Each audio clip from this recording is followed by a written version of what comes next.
Assalamualaikum warahmatullahi wabarakatuh. Nama saya Raisul Muhadidsin. Saya dari Bogor. Saya mahasiswa AFI dengan NIM 221310002. Dalam video ini saya ingin menjawab beberapa pertanyaan dari tugas UAS mata kuliah Fenomenologi Agama. Pertanyaan pertama, bagaimana agama dijelaskan dalam pendekatan fenomenologi? Fenomenologi sendiri itu artinya adalah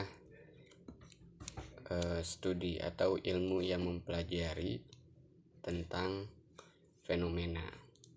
Apa yang tampak, apa yang terlihat, dan apa yang jelas. Itu dipelajari oleh seorang fenomenolog.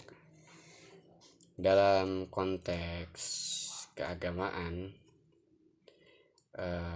fenomenolog dituntut untuk menyimpan atau menunda segala bentuk penilaian pribadi peneliti terhadap agama itu dan mengembalikannya kepada dirinya sendiri. Fenomenologi agama tidak berusaha mencari bagaimana agama itu ada secara historis atau sosiologis, tetapi berusaha memahami agama lewat para penganutnya. Ada dua perangkat utama yang diadopsi oleh Edmund Husserl, seorang pengembang studi fenomenologi agama ya. Yang pertama ada epoche dan yang kedua ada visi eidetik. Epoche itu yang mana para peneliti itu menunda segala bentuk penilaian pribadinya terhadap agama dan berusaha memahami agama itu dari para penganutnya. Jadi kayak agama itu seperti apa dan bagaimana dalam kehidupan itu dipahami melalui para penganutnya. Sedangkan para peneliti itu tidak menjudge terlebih dahulu terhadap agama itu. Kemudian yang kedua ada visi eidetik. Visi eidetik itu berusaha memahami makna dibalik manifestasi lahiriah agama itu sendiri. Berusaha memahami struktur esensial dibalik manifestasi lahiriah. Kemudian yang kedua, bagaimana menjelaskan mitos kaitannya dengan agama. Dalam fenomenologi agama itu mitos menempati ruang ontologis yang kuat. Mitos itu dianggap sebagai realitas tertinggi atau cerita suci gitu. Cerita suci yang mengungkapkan peristiwa primordial. Nah, mitos juga yang membangkitkan kembali salah satu instrumen yang membangkitkan kembali yang sakral dalam dunia yang fana.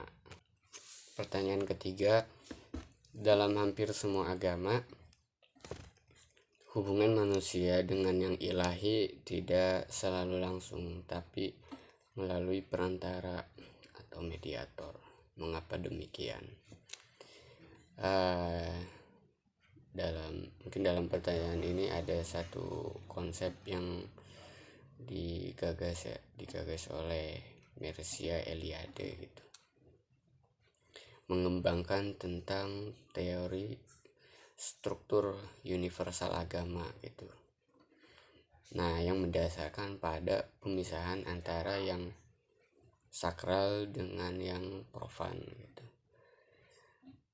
Yang sakral itu merupakan realitas absolut yang memberikan makna dan keteraturan pada dunia profan yang tidak bermakna dan tidak beraturan. Nah, konsep sentralnya itu ada pada hierofani. Hierofani itu tindakan manifestasi dari yang sakral ke objek-objek duniawi seperti batu, pohon, atau tempat tertentu, atau juga manusia gitu.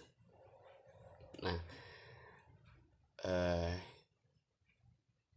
itu semua material itu tadi bisa jadi gitu, bisa jadi hal yang sakral gitu ketika dipandang oleh manusia agama atau homo religius itu tidak dianggap sebagai material biasa.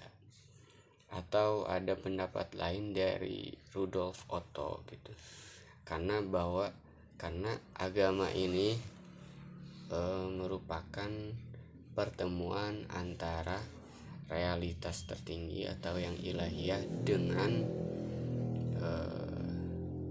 manusia gitu. Dia sebut sebagai numinous. Numinous ini bisa menyebabkan atau mempengaruhi terhadap kesadaran manusia dan menimbulkan rasa takut, menggetarkan gitu. Tapi dia juga ngasih daya tarik, pesona gitu, sehingga kesadaran manusia ini tertarik untuk menyatu dengan realitas tersebut gitu. Nah, mediator ini fungsinya sebagai memfilter makna yang terlalu besar bagi kesadaran manusia yang terbatas. Seperti itu. Terima kasih.